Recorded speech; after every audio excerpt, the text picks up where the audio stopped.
जय श्री कृष्णा।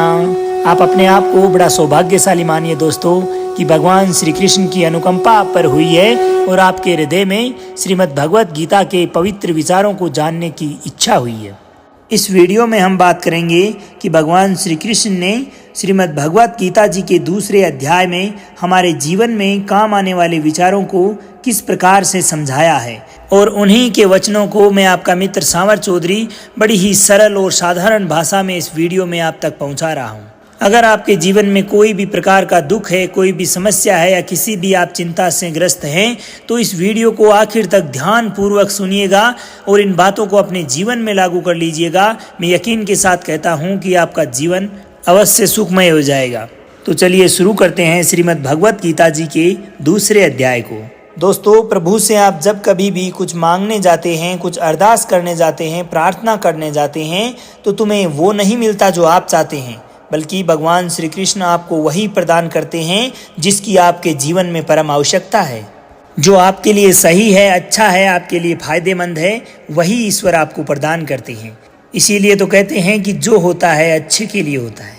तो दोस्तों, श्रीमद् भगवत गीता के दूसरे अध्याय से हमें इमोशनल स्टेबिलिटी, आत्मा, मृत्यु, पुनर्जन्म और उचित समय पर सही निर्णय लेने की सीख मिलती है। अब दोस्तों, हमारी हर किसी की एक बुरी आदत है कि छोटी छोटी बात पर हमें बड़ा गुस्सा आ जाता है। तो गुस्से को कैसे नियंत्रित किया जाए, उससे कैसे छुटकारा मिले, इसके बारे में हम इस अध्याय में सीखेंगे। साथ ही जीवन में अगर कैसी भी समस्याएं क्यों नहीं आ जाएं, कैसी भी विपरीत परिस्थितियां, अनुकूल परिस्थितियां आपके जीवन में उत्पन्न हो जाएं, उसके बावजूद आप अपने आप को कैसे प्रसन्न रख सकते हैं, कैसे खुशी आपको मिल सकती है, उसके बारे में भी हम इस अध्याय में सीखेंगे।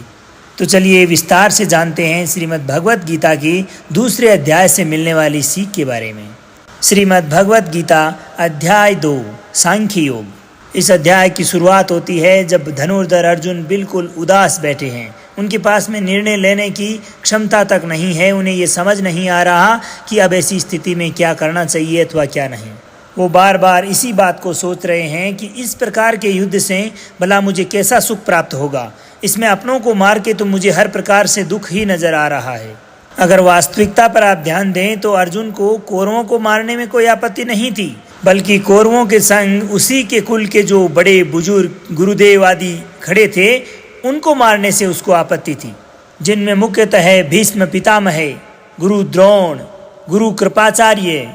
अब इन सब को मारने में अर्जुन को बड़ा दुख लग रहा था। बुजुर्गों को कैसे मारा जा सकता है, कैसे इस युद्ध में आगे जाया जा सकता है, इस प्रकार की बहुत सारी शंकाएं उसके मन में उत्पन्न हो रही थी। तो ऐसी स्थिति में हम क्या माने कि अर्जुन घबरा चुके थे? हाँ, बिल्कुल घबरा चुके थे, क्योंकि उनके पास में ऐसी स्थिति में, ऐसी धर्म संकट की स्थिति में उभरने का कोई मार्ग प्रशस्त ही नहीं हो रहा था।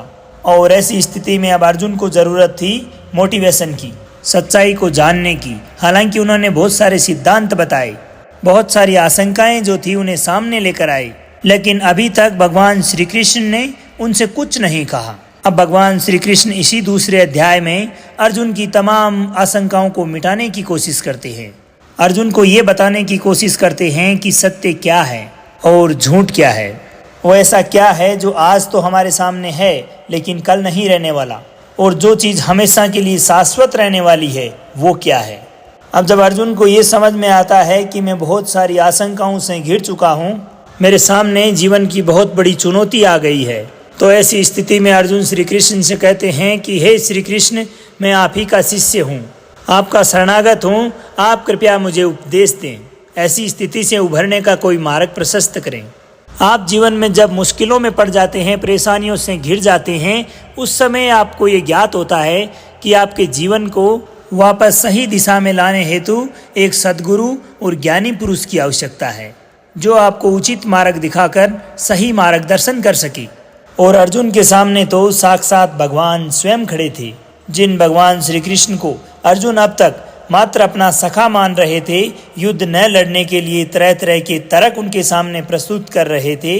वही अर्जुन अब श्री कृष्ण को अपना गुरु स्वीकार करके स्वयं को उनका शिष्य मान लेते हैं और अपने आप को पूर्ण रूप से श्री कृष्ण की शरण में सौंप के उनसे आग्रह करते हैं कि हे श्री कृष्ण, मैं सही अथवा गलत को नहीं पहचान पा रहा हूँ, आप कृपया मेरा मार्गदर्शन कीजिए। ऐसी स्थिति में भगवान श्री कृष्ण मुस्कुराते हुए अर्जुन की तरफ एक दृष्टि डालते हैं। भला उनसे हृदय से कोई व्यक्ति कुछ मांगे और वो दे ही ना, ऐसा भी हो सकता है क्या? नहीं ना। और यहीं से शुरुआत होती है श्रीमद् भगवत गीता जी के उस दिव्य ज्ञान की, जिसे अर्जुन को ही नहीं बल्कि आपको भी बड़े ध्यान से सुनना और समझना चाहिए। अब श्री कृष्ण अर्जुन से कहते हैं कि हे अर्जुन, तुम्हें क्या हो गया है? तुम्हें किसी दूसरे की मृत्यु को लेकर अपने आप को इतना दुखी नहीं करना चाहिए। और वैसे भी तुम्हें क्या लग रहा है कि ये लोग तुम्हारे मारने से मर जाएंगे और तुम ही इनको मारोगे? इन सभी लोगों का अथवा तुम्हारा भी पिछला जन्म भी था और आगे भी होगा। जैसा तुम सोचकर दुखी हो रहे हो वो ज्ञान तुम्हारा अधूरा है। और रही बात इनको मारने पर तुम्हें लगने वाले पाप की, तो ये जान लो कि इन्हें मारने वाले तुम नहीं बल्कि मैं स्वयं हूँ। तुम तो केवल और केवल उनकी मृत्यु का एक कारण मात्र हो और ये तमाम लोग मरने के पश्चात मेरे ही पास आएंगे, क्योंकि ये लोग जिस शरीर को अभी धारण किए हुए हैं वो तो नश्वर है, अमर तो आत्मा है। आत्मा कभी मरती नहीं है, वो परमात्मा में ही विलीन होनी है। इसलिए इन शरीरों को मारने पर अपने आप को बेचैन और दुविधा में मत डालो, क्योंकि ये आत्मा तो शाश्वत है, अजर अमर है। यह एक शरीर से दूसरे शरीर में प्रवेश करती है। जिस प्रकार हम नए वस्त्र धारण करते हैं, पुराने वस्त्रों का त्याग करते हैं, उसी प्रकार यह आत्मा भी पुराने शरीर का त्याग कर पुनः नए शरीर में प्रवेश करती है। इसलिए आत्मा ना तो कभी मरती है और ना ही उसे मारा जा सकता है या नष्ट किया जा सकता है। नैनम छिदन्ति शस्त्राणि नैनम दयति पावकः न चैनम क्लेदन्तापो न शोष्यति मारुतः। अर्थात इस आत्मा को ना तो किसी शस्त्र के द्वारा खंडित किया जा सकता है, ना ही अग्नि के द्वारा जलाया जा सकता है, ना जल द्वारा भिगोया जा सकता है और ना ही वायु द्वारा सुखाया जा सकता, क्योंकि आत्मा तो बार बार नया जीवन लेकर हर बार एक नया शरीर धारण करती है और यही प्रकृति का चक्र है। इसलिए हे अर्जुन, जन्म देने वाला और मारने वाला मैं स्वयं हूँ। अब तुम ही मुझे बताओ कि क्या तुम किसी मरे हुए व्यक्ति को वापस जीवित कर सकते हो? नहीं ना। तो फिर तुम किसी जीवित व्यक्ति को कैसे मार सकते हो? क्योंकि जीवन देने वाला भी मैं ही हूँ और मारने वाला भी मैं, और इन सब की मृत्यु मैंने तुम्हारे हाथ लिखी है।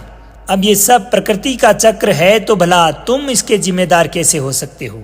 आगे भगवान श्री कृष्ण बताते हैं कि हे अर्जुन, जिन मनुष्यों को युद्ध करने का मौका मिलता है, अवसर मिलता है, वे अपने आप में बड़े भाग्यशाली होते हैं, क्योंकि उनका तो धर्म और कर्म ही युद्ध करना है। एक क्षत्रिय का धर्म क्या है?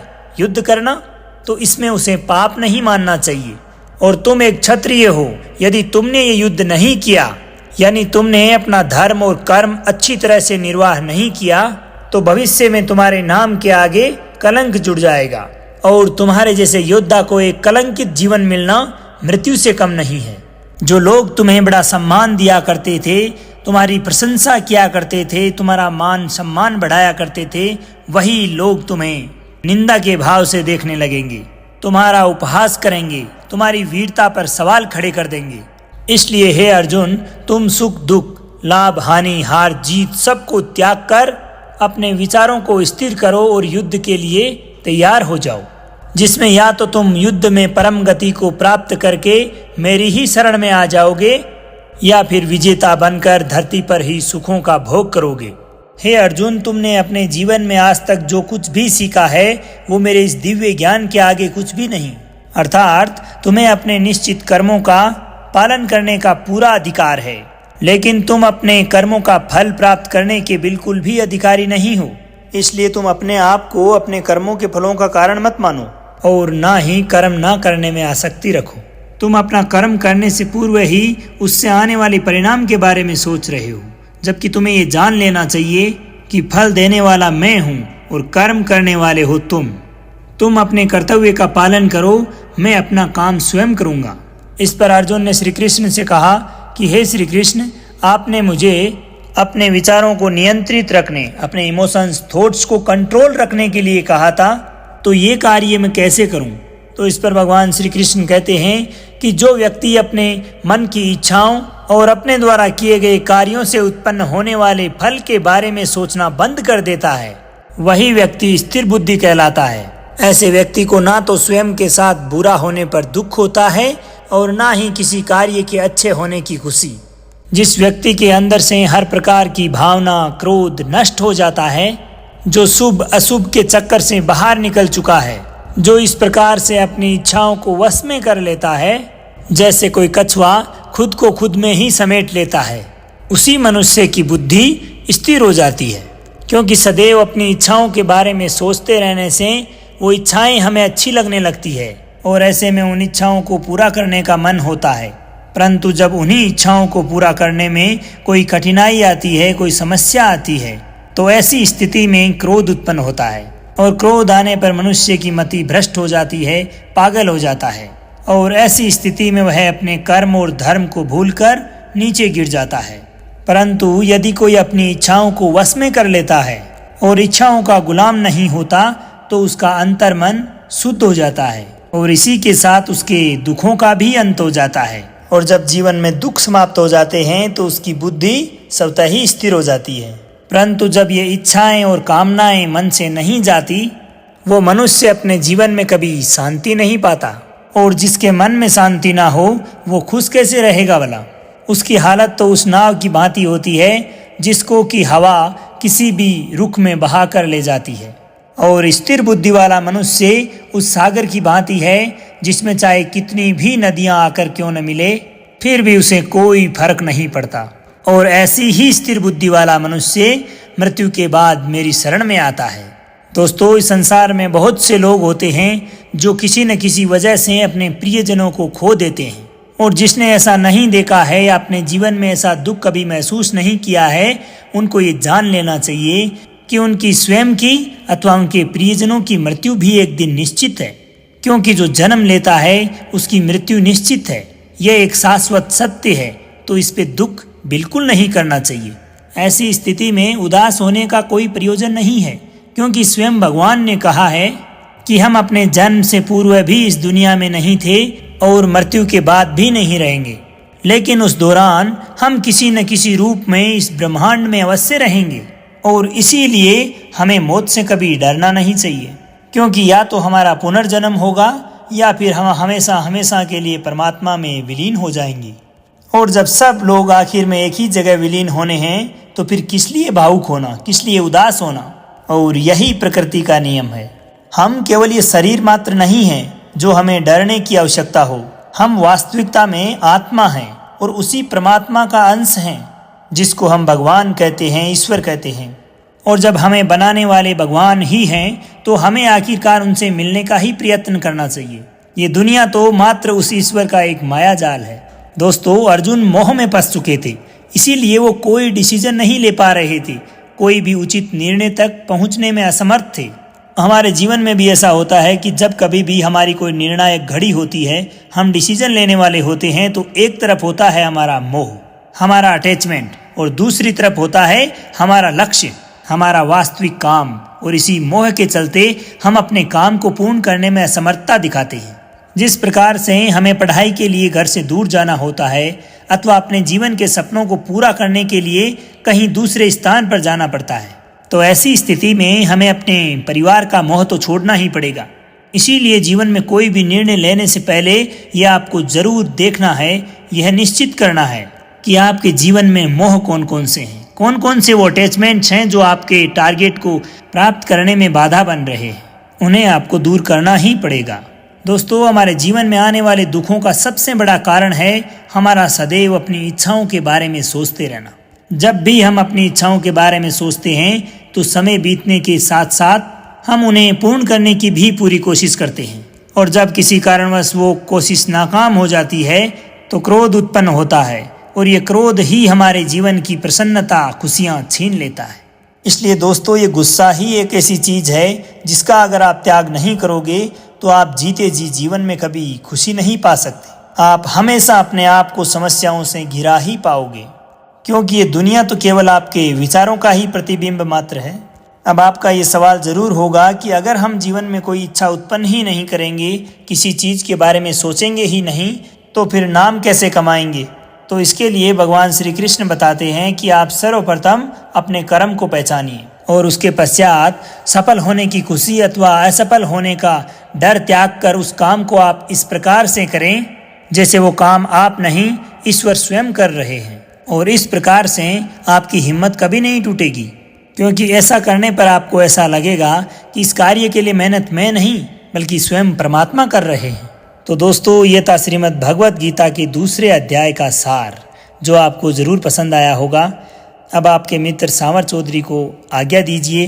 मिलते हैं तीसरे अध्याय के साथ। जब तक खुश रहिए, मुस्कुराते रहिए, जीवन में आगे बढ़ते रहिए और प्रेम से बोलिए श्री राधे राधे।